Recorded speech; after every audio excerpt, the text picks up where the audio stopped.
Welcome to you winner. तो आज हम स्टार्ट करने जा रहे हैं स्कीम्स, और स्कीम्स में हम आज करेंगे एमएसएमई की स्कीम्स, जो फ्लैगशिप स्कीम्स हैं एमएसएमई के लिए, ministry of MSME.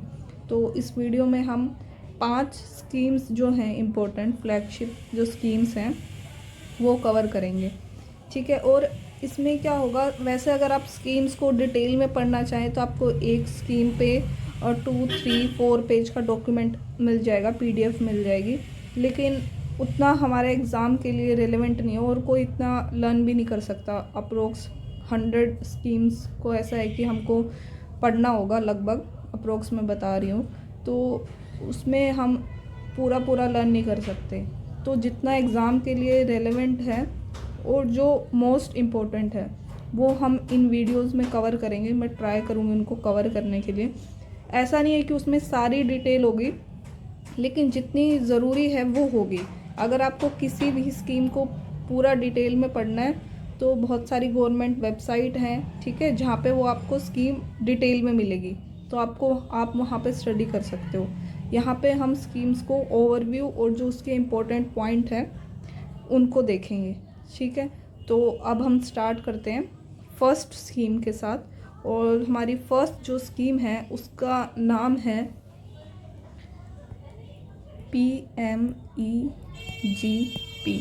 Prime minister employment generation programme, ठीक है। इसको मैं लिख देती हूँ। अगर आप प्लीज़ अभी तक कॉपी पेन लेके नहीं बैठे हैं तो प्लीज़ कॉपी पेन ले लीजिए और थोड़ा नोट्स बनाते रहिए। ये नोट्स क्या हैं, आपको एग्ज़ाम टाइम पे काम आएंगे रिवीजन के लिए।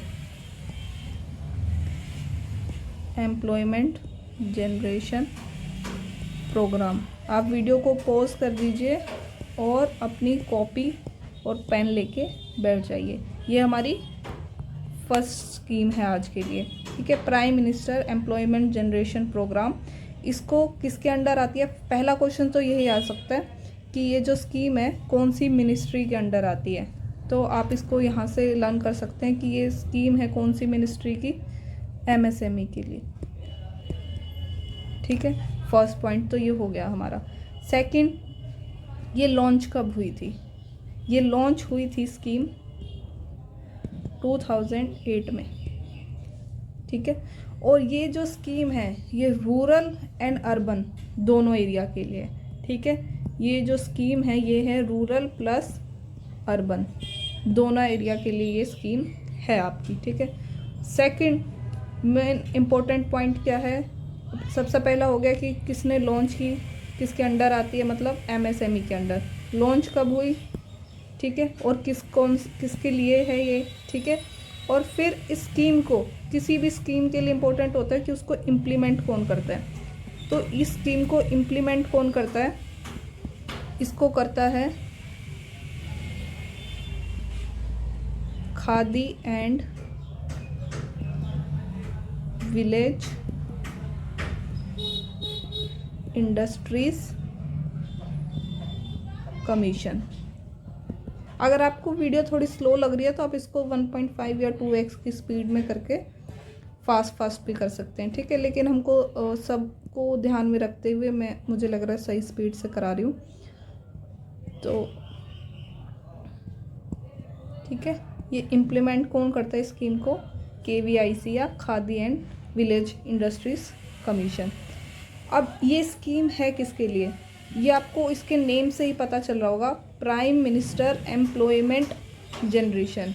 ये है एम्प्लॉयमेंट को जनरेट करने के लिए, ठीक है। इसमें जो कोई भी अपनी इंडस्ट्रीज़ एमएसएमई लगा रहा है, ठीक है, उनको क्या है, गवर्नमेंट की तरफ से कुछ सब्सिडी या कुछ हेल्प मिलती है, ठीक है। तो उसके कुछ इम्पोर्टेंट फीचर हैं, होप ये आपने नोट कर लिया होगा। तो उसमें क्या है कि जो मैन्युफैक्चरिंग, 2 तरह के इसमें सेक्टर को डिवाइड किया गया है। एक तो है मैन्युफैक्चरिंग सेक्टर और एक है ट्रेडिंग के लिए, ठीक है। तो उसमें भी जो फर्स्ट है, जो मैन्युफैक्चरिंग सेक्टर है, मैन्युफैक्चरिंग यूनिट है, ये किसके लिए होती है? जिनकी जो प्रोजेक्ट कॉस्ट है वो ज़्यादा नहीं होना चाहिए। जो मैन्युफैक्चरिंग यूनिट है उनका जो कॉस्ट है ज़्यादा नहीं होना चाहिए 40% से, किसके? 40% ऑफ प्रोजेक्ट कोस्ट, ठीक है। तो ही वो जो एमएसएमई होंगी वो एलिजिबल होंगी स्कीम के लिए, ठीक है। जिनमें मैन्युफैक्चरिंग यूनिट है उनका जो वर्क कैपिटल है, जो मैन्युफैक्चरिंग यूनिट है उनकी जो वर्क कैपिटल है वो ज़्यादा नहीं हो किससे, 40% ऑफ प्रोजेक्ट कोस्ट, ठीक है। और सेकंड जो सर्विस सेक्टर है या ट्रेडिंग सेक्टर है, ट्रेडिंग सेक्टर के लिए क्या एलिजिबिलिटी है, ट्रेडिंग सेक्टर के केस में क्या है, जो वर्क कैपिटल है वो ज़्यादा नहीं होनी चाहिए 60% ऑफ प्रोजेक्ट कोस्ट, ठीक है। ये एक हमारी जो कंडीशन है वो होनी चाहिए इस स्कीम की एलिजिबिलिटी के लिए। अब इसमें क्या होगा कि किसी भी फैमिली का एक ही मेंबर एलिजिबल होता है, ठीक है। किसी भी फैमिली का सिर्फ एक ही मेंबर एलिजिबल होगा, 1 पर्सन पर फैमिली एलिजिबल होगा, ठीक है। सेकंड क्या है, अगर आप कोई मैन्युफैक्चरिंग यूनिट लगा रहे हैं, उसमें क्या है, आपका प्रोजेक्ट अगर 10 लाख रुपए से ज़्यादा है, अगर मैन्युफैक्चरिंग में अगर आपका प्रोजेक्ट जो कोस्ट है वो मोर देन 10 लाख रुपीज़ है, और अगर आपका सर्विस में, ये था मैन्युफैक्चरिंग में, और अगर सर्विस में आपका जो प्रोजेक्ट कोस्ट है वो 5 लाख रुपीज़ से ज़्यादा है, मोर देन 5 लाख रुपीज़ है, तो जो भी बेनिफिशरी है इसका कौन एलिजिबल होगा, उसको मिनिमम जो उसकी क्वालिफ़िकेशन है वो 8 पास होनी चाहिए, ठीक है। मिनिमम जो है 8 पास उसकी जो एजुकेशन होनी चाहिए, अगर उसको इसका प्रॉफिट लेना है। तो अगर वो मैन्युफैक्चरिंग यूनिट लगाना चाह रहा है, 10 लाख से ज़्यादा कोस्ट है, और सर्विस यूनिट लग रही है 5 लाख से ज़्यादा कोस्ट है, तो ये उसकी एजुकेशन क्वालिफ़िकेशन होनी चाहिए, ठीक है। और अब ये जो स्कीम है वो उसके जो बेनिफिशरी कौन होगा कौन नहीं होगा, इसको कौन डिसाइड करेगा, इसको कौन सर्वे करेगा कि ये सही से स्कीम हो रही है या नहीं हो रही, जो सही में बेनिफिशरी उसका होना चाहिए वो है या नहीं। तो उसके लिए क्या है कि हर डिस्ट्रिक्ट लेवल पे जो है कमेटी बनाई जाएगी, ठीक है।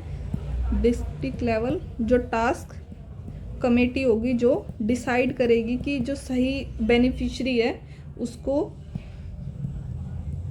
उसका लाभ मिल रहा है यानी उसका प्रॉफिट मिल रहा है या नहीं,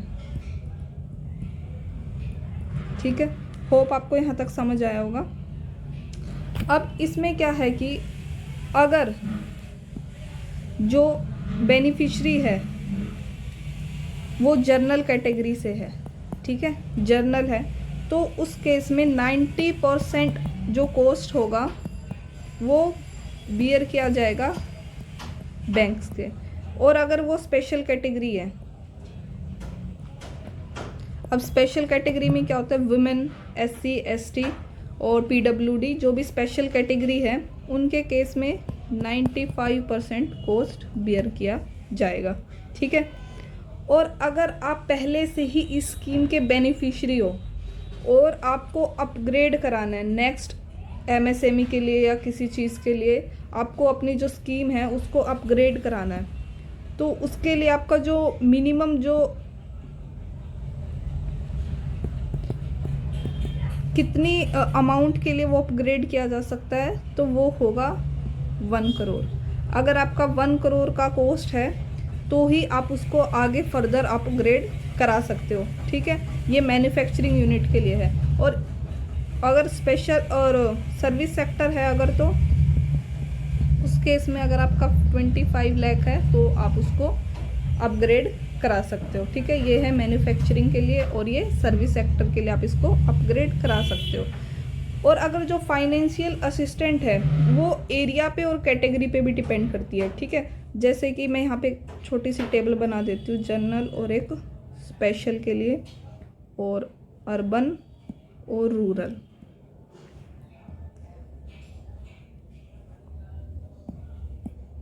ठीक है। और अर्बन के एरिया में कितना मिलता है जनरल को, वो होगा 15%, रूरल में 25%, स्पेशल में अर्बन में 25% ऑफ किसका 15-25 या ये वाला ऑफ प्रोजेक्ट कॉस्ट, ठीक है। जो गवर्नमेंट जो सब्सिडी देती है वो किसकी 50% ऑफ। फॉर एग्जांपल अगर अपग्रेड हो रहा है 1 करोड़ का आपका है प्रोजेक्ट कॉस्ट और आपको अपग्रेड कराना है तो गवर्नमेंट कितना देगी अगर अर्बन एरिया में हो, अगर अर्बन एरिया में हो तो कितना देगी 15 लाख। होप आपको समझ में आई होगी ये स्कीम। तो ये स्कीम हमने की है PMEGP, ठीक है। PMEGP हमने फर्स्ट स्कीम को पढ़ा, prime minister employment generation programme. इसके इम्पोर्टेंट पॉइंट पढ़ लिए। और एक मैं आपको थोड़ा सा बताना भूल गई, हाँ इसमें एक इम्पोर्टेंट है कि इस जो स्कीम को है, इस स्कीम को बनाया गया था 2 स्कीम को ऐड करके। फर्स्ट जो स्कीम थी उसका नाम था PM रोजगार योजना और दूसरी स्कीम थी रूरल एम्प्लॉयमेंट जनरेशन प्रोग्राम। इन 2 स्कीम को ऐड करके इस स्कीम को बनाया गया था। इस स्कीम का हमारी फुल फॉर्म थी, आपको फुल फॉर्म अगर याद रहेगी तो आपको स्कीम के बारे में आधी इन्फॉर्मेशन ऐसी याद रहेगी, आप भूलोगे नहीं।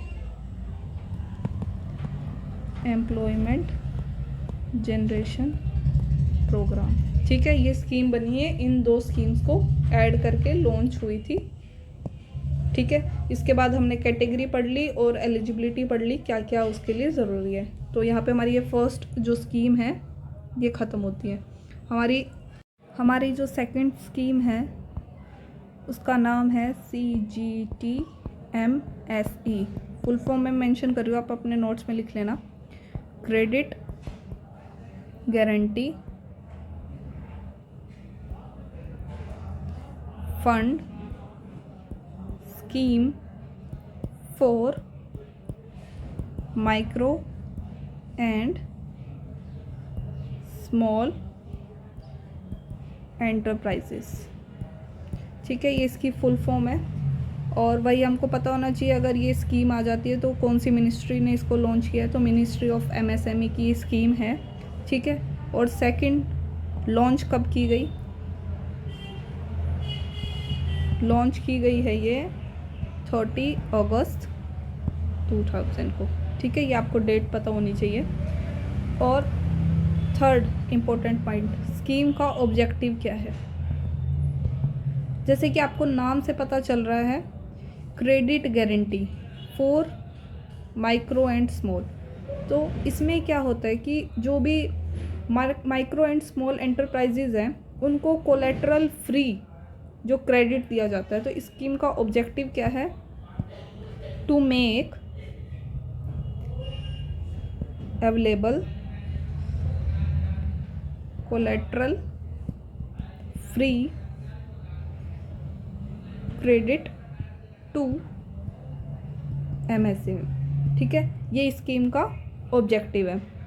अब नेक्स्ट इम्पोर्टेंट पॉइंट आता है फोर्थ, कि इसको इम्प्लीमेंट कौन करता है। स्कीम को इम्प्लीमेंट कौन करता है, तो इसको फर्स्ट एक तो मिनिस्ट्री जिसके अंडर है ये मिनिस्ट्री ऑफ MSME, और मिलके इम्प्लीमेंट करता है किसके साथ, SIDBI के साथ। इन्होंने क्या किया है, मिनिस्ट्री ऑफ MSME और SIDBI ने मिलके एक ट्रस्ट को फॉर्म किया है जिस ट्रस्ट का नाम है CGFTMSE। कितना इसको कॉस्ट है इसका जो ट्रस्ट बनाने में इनको लगा, कितना इसकी है, तो ये है 7500 करोड़, ठीक है। इतना इसको खर्च आया, मतलब उन्होंने इसको बनाने में खर्च किया मिनिस्ट्री ऑफ MSME और SIDBI ने मिलके, ठीक है। अब कितना कोलेटरल फ्री लोन किसको मिलता है, तो इसमें 2 कैटेगरी आती हैं, एक है जनरल कैटेगरी, एक है स्पेशल कैटेगरी, ठीक है। जैसे हमने पिछली स्कीम में भी पढ़ी थी। तो जो जनरल कैटेगरी है उनको कवरेज मिलता है 75% का, ठीक है। जो भी जनरल कैटेगरी की स्मॉल इंडस्ट्रीज़ हैं, स्मॉल एंटरप्राइजेज हैं, उनको मिलेगा कवरेज 75% का। जो स्पेशल है उनको मिलेगा 85% का। स्पेशल में कौन कौन आता है? वुमेन, SC, ST, PWD और फर्दर अगर अग्निवीर वाले जो भी होंगे वो लोग इसके अंडर आएंगे। ठीक है, अब हम जो ये कवरेज है, कवरेज कहाँ से हमको मिल सकता है? जो भी स्कीम को ये मिलना है हमको, ये हम कहाँ से ले सकें? स्कीम का बेनिफिट कहाँ से मिल सकता है? तो ये हमको मिल सकता है 3 सोर्स से, RRB से, शेड्यूल कमर्शियल बैंक से और स्मॉल फाइनेंस जो बैंक्स हैं वहाँ से मिल सकता है। तो शेड्यूल कमर्शियल जो बैंक है वहाँ से हम कवरेज ले सकते हैं कितने रुपए का? वहाँ से हम ले सकते हैं 50 लाख तक की अगर आपकी है तो आपको RRB से मिल सकता है। ठीक है, शेड्यूल जो कमर्शियल बैंक हैं वो हमको कवरेज देते हैं 2 करोड़ तक का। ठीक है, और जो स्मॉल फाइनेंस बैंक हैं ये भी हमको देंगे 50 लाख। ठीक है, यहाँ से हमको कवरेज मिल सकता है। अब मैं इस जो गारंटी कवरेज है इसको एक आपको टेबल बना के भी आपको एक बता देती हूँ ताकि आपको इजीली लर्न रहे कि कहाँ से कितना किसको मिलेगा। फर्स्ट है जो आपकी है माइक्रो इंडस्ट्रीज़, ठीक है, फिर है women, SC ST, next others हैं, और फिर है जो जम्मू कश्मीर के वहाँ के जो स्पेशल एरिया। ठीक है, तो कितनी आपकी प्रोजेक्ट कॉस्ट पे आपको कितना % मिलेगा ये टेबल उसके लिए है। तो एक हम कॉलम बना लेंगे अप टू 5 लाख का। ठीक है, और एक हमारा रहेगा 5 लाख टू 50 लाख और एक होगा 50 टू 2 करोड़। ठीक है, मेरी राइटिंग उतनी अच्छी नहीं है तो आप एडजस्ट कर लेना, बट मेन है कि मैं आपको इम्पोर्टेंट स्कीम और पॉइंट बता दूं, होप वो आपको यहाँ से समझ आ रहा होगा। तो माइक्रो के लिए जो अगर 5 लाख तक का है आपको कोलेट्रल चाहिए, तो कोलेट्रल फ्री लोन चाहिए, तो उसके लिए आपको मिलेगा 85% और इसमें आपको मिलेगा 75%, 50 टू 2 में भी 75%। ठीक है, और अगर आप स्पेशल कैटेगरी के हो तो आपको 5 से लेके 2 करोड़ सबके लिए ही मिलेगा 85%। ठीक है, आपको कोलेट्रल फ्री जो आपको हेल्प है वो मिलेगी बैंक्स के थ्रू। फिर जो अदर कैटेगरी है उनके लिए कितना है 75। ठीक है, और जो जम्मू के हैं उनमें अप टू 80%, 80% और 50 टू 2 करोड़ के लिए है 75%। ये था इम्पोर्टेंट पॉइंट स्कीम्स के, और हमारी स्कीम का नाम था CGTMSE